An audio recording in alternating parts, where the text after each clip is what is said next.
우리 함께 기도하겠습니다. 하나님 아버지, 주말을 맞이한 우리 성도들을 축복합니다. 벌써 7월에 첫 주말을 맞이합니다. 새로운 하반기에 한 주간을 우리가 어떻게 보내는지 잘 돌아보게 도와주시고, 무엇보다도 오늘 하루 쉬면서 또 몸과 마음이 주님 말씀으로 은혜로 충만하게 회복되는 은혜를 누리는 하루 되게 하옵소서. 예수님의 이름으로 기도합니다. 아멘. 우리 찬송가 206장입니다.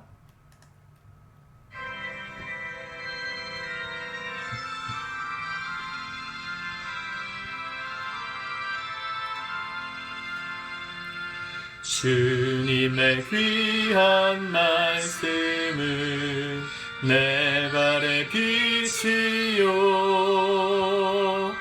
목마른 사막 길에서 샘물과 같도다.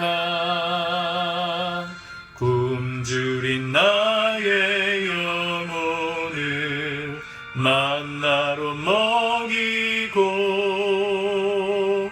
내 갈 길 밝게 비추니 그 말씀 귀하다.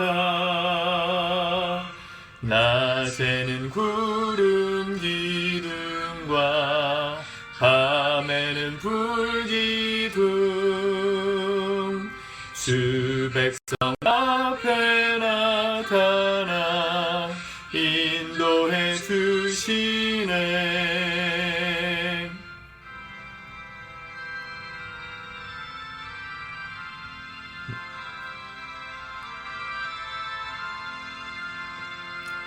하늘의 깊은 지혜를 깨닫게 하시고,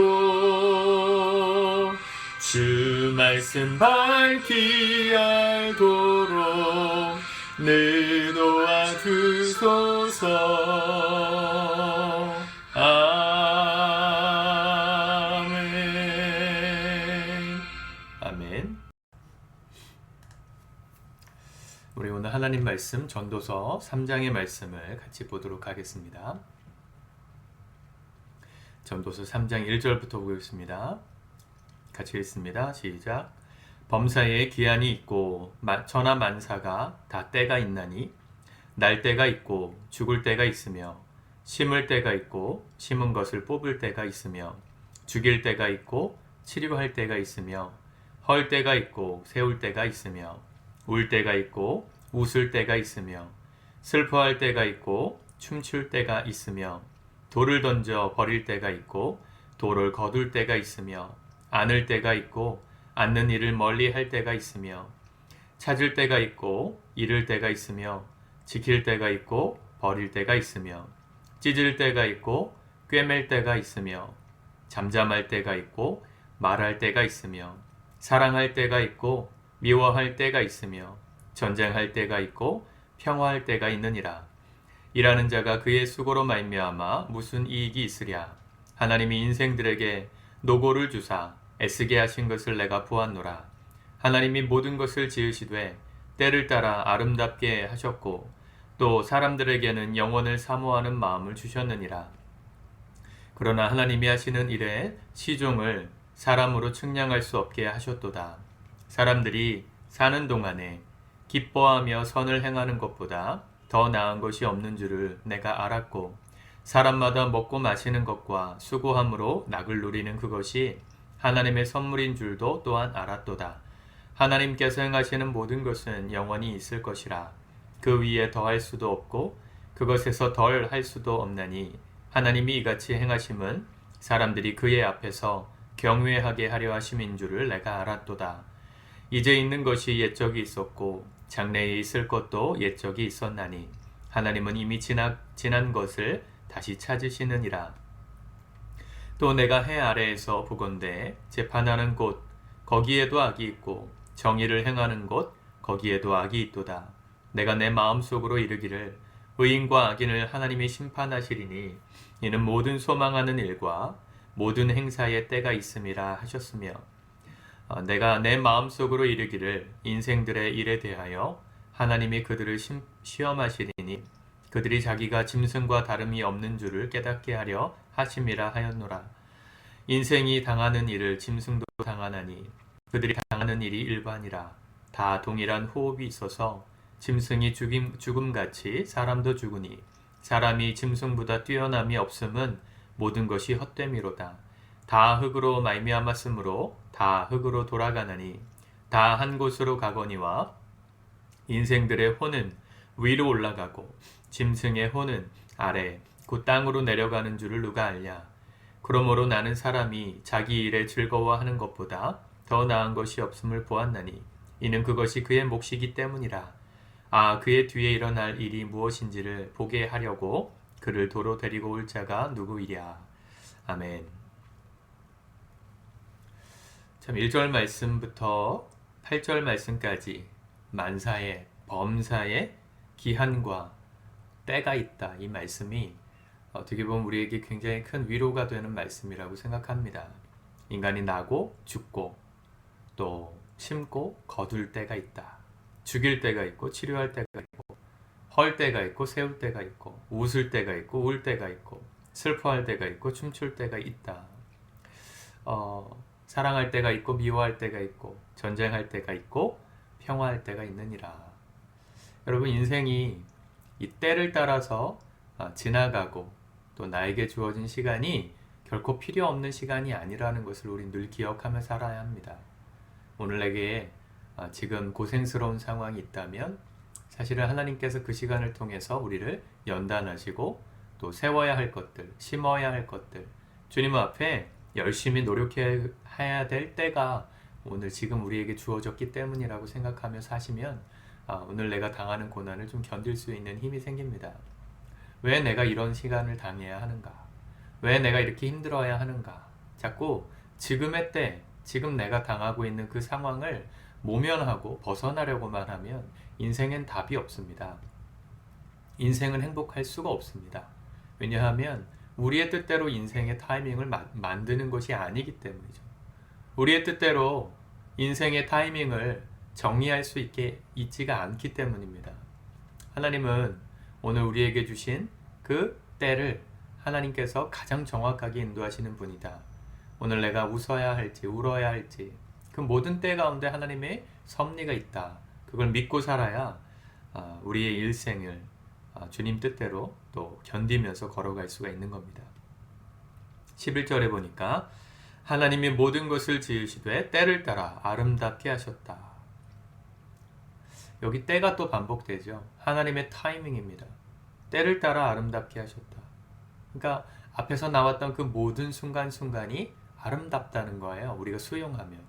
그 때를 받아들이면 아름다운 것이죠. 아이가 태어나는 것 자체도 아름답지만 한 사람의 일생이 끝마치고 죽음을 당하여 주님께로 돌아가는 그때 인간적으로 슬플 수 있지만 그 순간마저도 아름다울 수 있다는 겁니다. 그때를 수용하면 우리는 그 수용하지 못함 때문에 인생이 괴로워지는 것이죠. 왜 내가 원하지 않는 타이밍에 아이가 태어났는가? 왜 내가 원하지 않는 타이밍에 부모님께서 또 내 사랑하는 사람들이 먼저 세상을 뜨셨는가? 그 하나님의 때를 인정하지 않으면 우리 일생이 아름답지 않습니다. 하나님은 모든 때를 따라 아름답게 하시는 분이라는 그 믿음이 우리에게 있어야 합니다. 그러므로 그런 마음이 있는 사람은 지금 내가 감당해야 될 지금의 때 그것에 순종하고 또 거기에 집중하며 사는 겁니다. 제가 아이를 키우다 보니까 그런 이야기를 아내와 자주 나눠요. 아이를 키우는 과정이 사실은 녹록치 않고 특별히 오늘날처럼 이렇게 맞벌이 해야 되고 경제 사정이 예전만큼 그렇게 녹록하지 않은, 물론 예전보다 절대값으로 비교하면 굉장히 잘 사는 시대가 됐지만 더불어서 물가도 올랐기 때문에 결코 혼자서 외벌이 해가지고는 잘 먹고 살기가 쉽지 않다 느껴지는 이 시대에 아이까지 키워야 한다. 굉장히 큰 부담일 수 있습니다.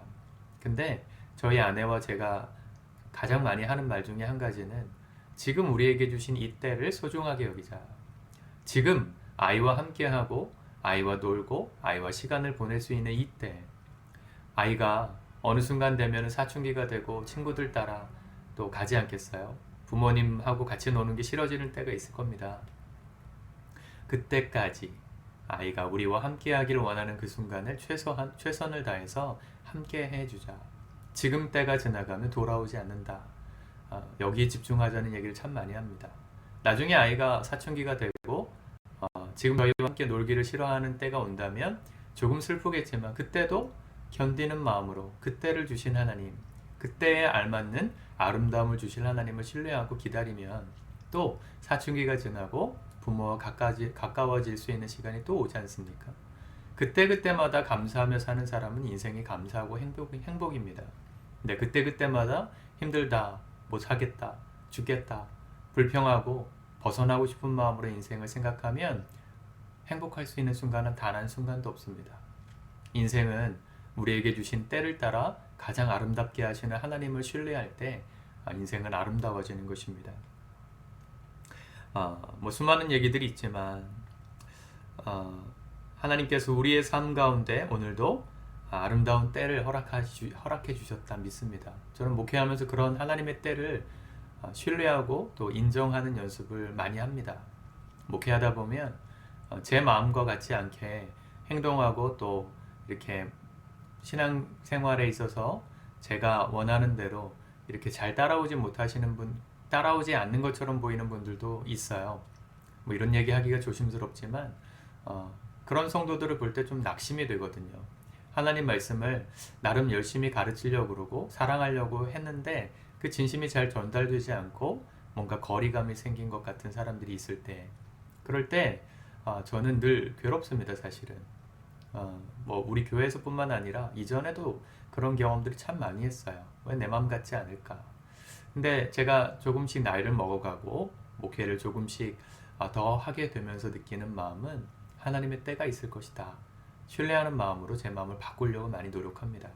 언젠가 때가 되면 하나님께서 그들의 마음에 은혜를 주실 때가 되면, 그들에게도 하나님의 진심이 느껴질 때가 되면, 그러면 관계가 회복되고 주님 품으로 다시 맡기게 될 거라는 그런 기대를 가지고 저는 기도합니다.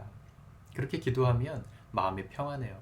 당장 제가 무엇인가를 해줄 수 없고 상황을 바꿔줄 수 없는 상황을 또 생각하면 괴롭지만, 그들의 얼굴을 마주치고 또 그들과 함께 제가 더 많은 것들을 해줄 수 없는 거리감이 느껴질 때는 괴롭지만, 그때마다 하나님의 타이밍을 다시 한번 상기하는 것이죠.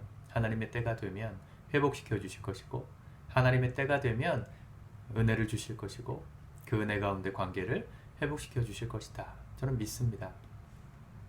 하나님께서 오늘도 우리의 삶에 가장 좋은 때를 주실 겁니다. 오늘도 그 하나님의 신실하심을 믿고 살아가는 저와 여러분들께 되기를 바랍니다. 기도하겠습니다. 하나님 아버지, 오늘도 주께서 우리에게 주신 삶의 때를 온전히 받아들이고 힘들지만 주님의 신실하심을 믿고 오늘 우리에게 주신 이 타이밍에 내가 해야 될 그것들을 집중하며 살아가는 지혜로운 삶을 살게 하옵소서. 이 삶에, 지금 주어진 삶에 만족할 수 없다면 앞으로도 만족할 수 없음을 고백합니다. 우리가 하나님께서 주신 이 지금 주신 타이밍에 겪는 모든 일들, 우리 내 앞에 당하고 있는 모든 일들이 비록 힘들고 어렵고 고난일지라도 주님 이때를 잘 지나감으로 인생이 아름답게 세워져 가는, 시간이 지날수록 하나님께서 때를 아름답게 하셨다는 그 진리를 깨닫는 복된 성도들의 삶이 되게 하옵소서. 예수님의 이름으로 기도드립니다. 아멘.